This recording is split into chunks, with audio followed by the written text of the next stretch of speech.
Welcome to Rise and Shine Daily Business Tech Boost with me, Charlie Latham. If you're a small business owner looking to simplify technology and get real, actionable advice from someone with 35 years of IT experience, you're in the right place. Every episode, I'll dive into tools and systems like email, CRM, marketing and tracking, and break them down into bite-sized tips you can use right away. Your time is valuable, so let's get straight to the point. It's time to work smarter, not harder. Rise and shine. It's your daily dose of business tech inspiration. Episode number 429 today, and I'm going to do a little bit more on Gmail or Google Workspace filters today. Yesterday I showed you how you could find some emails pretty quickly so that you could delete them and clear up your workspace so that you get some more space back. Today I want to just go into those filters a little bit more, filtering in Gmail and in the others, but we're going to specifically work on Gmail at the moment. Is really, really powerful. It allows you to find emails that you might miss, that you might have lost. You know that they're in there somewhere and you can't find them. More importantly, you can set them up as filters and rules, and that will allow you to tag and move things around so that you can find them more easily and maybe even action them, forward them onto other areas to be actioned. So today, that's what I want to do. I want to dig into those filters a little bit more and show you a couple of hints and tips there that I found in the time that I've been using these systems. So without further ado, we are going to flick over to my Gmail account again. Now, here's my Gmail account. This is my standard one. This is the one that I don't use anymore, so I'm not clearing it out because I've got things there that I can use. What I do want to do is show you where you find your rules and how you can edit them, and then go through some hints and tips I found there. To get into the rules, you need to come up to your settings cog. So that's from the right-hand side of your screen where you've got your little profile icon. Come across to the left, you find the little cog that says settings when you mouse over it. Bring that down and say see all settings. Click on the see all settings option. That will put you into your Gmail settings. We're not going to do anything here except look at filters and blocked addresses. Now, filters are, when you put in your search in your search bar, you can make those into filters. You can save them as filters, and those filters will act on anything coming into your inbox. You will notice that mine is giving me a message here saying that my inbox settings for important messages is set to override filters. This means that if something has been assessed as an important message, the skip inbox filter rules will be ignored for them, and it'll just go into my inbox. So just bear that in mind. You can change the settings on your account. I'm not going to do that here. I just want to highlight that is an issue, that's something you might need to consider. Moving on, you will see I've already got a set of rules already set up here. I'm going to go into a couple of them and just show you what they do. Where's a good one? Okay, so this one here, it's from Tumblr. Yeah, that's an old one. But what this is saying is this one, sorry, I really, let me do that again. To look at an existing filter, you come across the right-hand side and click on the edit button. Once you bring that up, that gives you the search window, the one that you should be familiar with, the one that we were playing in yesterday when we were trying to clear up our inbox. In the from bar, I have put no reply at tumblr.com. So this will take anything that comes from the email address, no hyphen reply, at tumblr.com. There's no other requirements on it. Click on continue. This then shows me the options that I can have with this. I can skip the inbox and just archive it. I can mark it as read. I can star it. I can apply a label. This is the one that I like the most. Labels in your Google Workspace or your Gmail account act like folders. They're not exactly folders, but they act like folders, which means that once I've applied the label Tumblr, if I go to my labels in the left-hand side and click on Tumblr, it will show me everything that is tagged with that has the label Tumblr. You can select the label from the existing labels, or you can create a new label by clicking on that. You can forward it to an address. Now, to forward it to an address, you do, well, we'll just ignore that. Just ignore I put that in there. You do have to actually have set up forwarding to begin with, and I will cover that in yet another tutorial. I don't want to confuse things, but you do have to have a forwarding address set up for it to be able to do that. But once you've got that, you can say forward it to the address.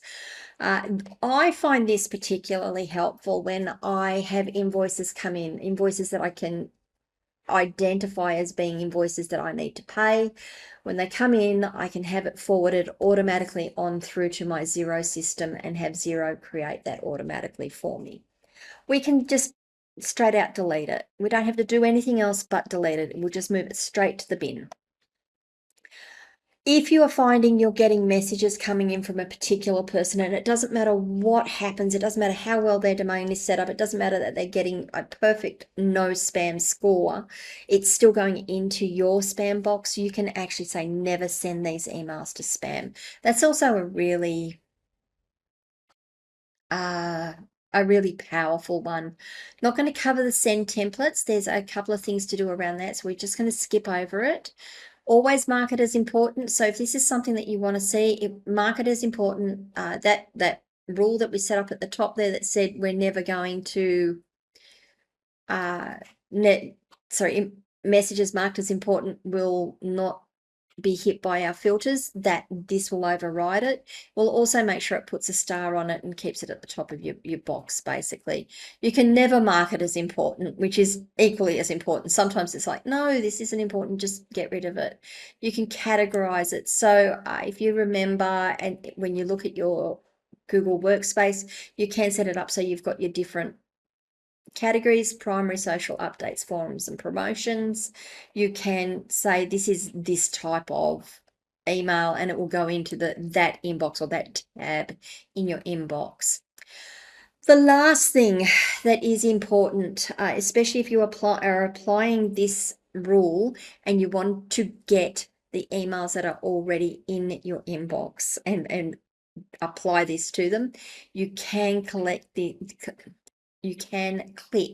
this also apply filter to 6 matching conversations. And if you click that, it's going to apply whatever you tell it to do here to the 6 matching conversations that are already in your email account. Click on update file filter and it will be done. Okay, so that's one rule that we've got here. Now you'll notice that that's put us out of the rules. So you do have to go back into the rules every time you do it and have a look at what you've got there. What else have we got? One that I like that doesn't come up easily. If you've got something set to a list, now I wonder if I can find this email to show you. If it's coming from a list and it's got a list address on it, you can actually put that in there. This requires a little bit more work to pull out of the email, but you'll notice that this is for, let me just cancel that. This is for Etsy. So it was coming from an Etsy address and I found it and I put it in there. Nothing else was coming up for me. None of my other filters were working, so I applied that. Okay, so most of mine are either from addresses, subject addresses. If the subject is this or contains this, we'll go in here, edit. So the subject, this is just a contains. If it contains e-way, it will come up. Let's see if we can find, and nothing matches it. Let's go back to the inbox.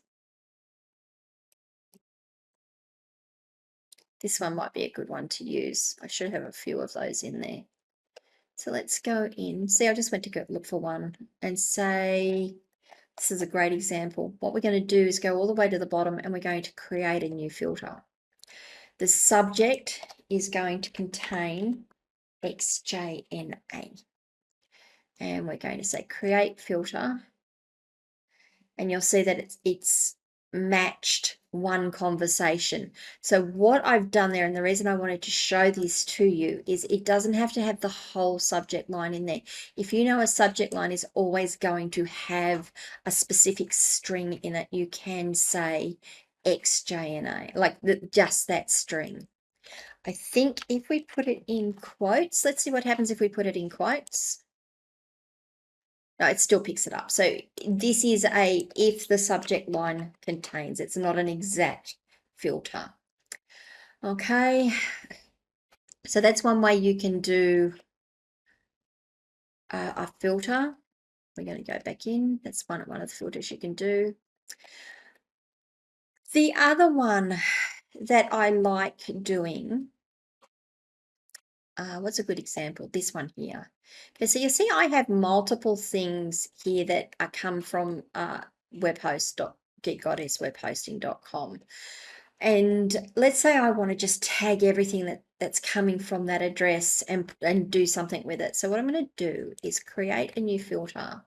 And in the from address, rather than just putting in a specific address, I'm going to put star at Geek Goddess web, web host dot geek goddess webhosting.com.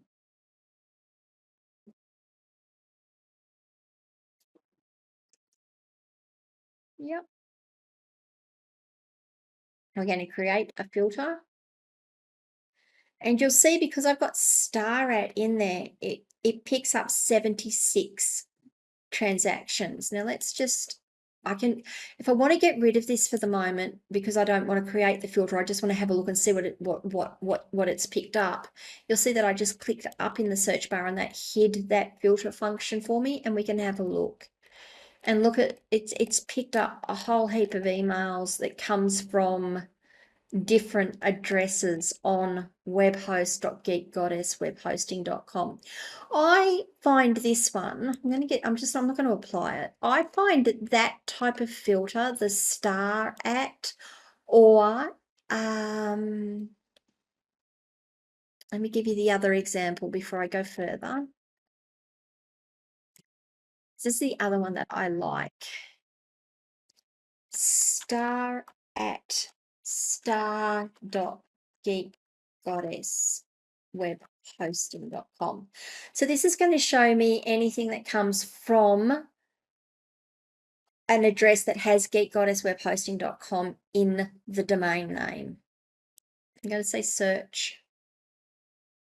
There we go. And look at everything that it's picked up. It's picked up a whole heap more. It's picked up extra email addresses. And I can tell you that these three here come from just geekgoddesswebhosting.com.au, whereas these others come from a subdomain.geekgoddesswebhosting.com. .com, sorry. Now, the reason that's important and the reason these filters are really handy, just click on that. There we go. So to get the filter back, I clicked on the little slider bar on the right hand side, and now it says I can create a filter for it. So now I can go and apply all of the actions to it. In this case, I'm going to say delete it. When it comes in, just delete it. I could say forward it. I could say apply a label. I could just say archive it. The reason these filters are good, the reason to know about the star, the asterisk option, it's a wildcard option, is if you are getting emails from one of the marketing providers, one of the retailers, they will often send you, let's say it's ebay.com, or ebay.com.au, and you're getting email messages from ebay.com, and you've set up a filter for ebay.com, and you're still getting messages coming into your inbox, and it's not tagging it, and it's not archiving it, it's not doing anything with it, that's because they often use a subdomain, a domain that sits under their main domain, to send the emails out. Now, that is really good mail management practices. It keeps their domains clean. It helps them manage their email out campaigns. It's really bad for people like us when there's multiple subdomains that they may email things from. I know that I've got one provider that uses EDM for one thing and promotions for another and something else. And I'm like, why are these filters not working? Knowing that I can do a star dot and the main domain name means that I will get pretty much everything that comes in from that domain name. So these stars, the wildcard options are really, really important and really, really powerful. Okay, let's just go have a look at the rest of the filters that I've got set here and see what else we can find that might be useful. Ah, yes, that's right. Let's say, for example, this Lost Dominion one here. And let's say I want it, I have staff at lostdominion.org. Let's say I might have 4 or 5 people that email me from that. And I don't want to tag everything that comes in as lostdominion.org as Lost Dominion. I only want to tag certain things from certain senders from that domain as Lost Dominion. How do I do that? Well, I can come in here and I can say staff at lostdominion.org or type in or me at lostdominion.org or you at lostdominion.org. Make sure you spell it right. That then, if I do a search, that will look for anything that appears in that string as an or. If it's from staff or me or you, it will appear in here and you can act on that filter. I find that one really, really useful if I'm working on a project or I know that I've got 1 or 2 people from an organization that I really need to hear from. Everyone else can sort of go into the rest of the inbox and I can just deal with it as I need, and I don't want to have 3 or 4 filters doing exactly the same thing when I can do a string on the search line. Okay, I think that's more than enough today. Let me come back and have a chat to you all. There we go. That's more than enough today to get you moving with your filters and to see how you go and how you can categorize and sort your inbox and be more productive by using things like filters and rules to organize your inbox. Was this video helpful? I would love to know. Please leave comments wherever you're watching or listening to this video. If it has been helpful, please give it a like. That's really, really helpful to me. Helps get my content out there further. You can always come and join me on my locals community, askcharlylatham.locals.com. You can send me a DM on any of our social media channels and I will respond to you eventually. As I said, if this was useful, please give me a like. If you haven't already, please subscribe to the channel, ring the notification bell so you find out when I drop more content, and I'll see you all tomorrow, guys. Bye.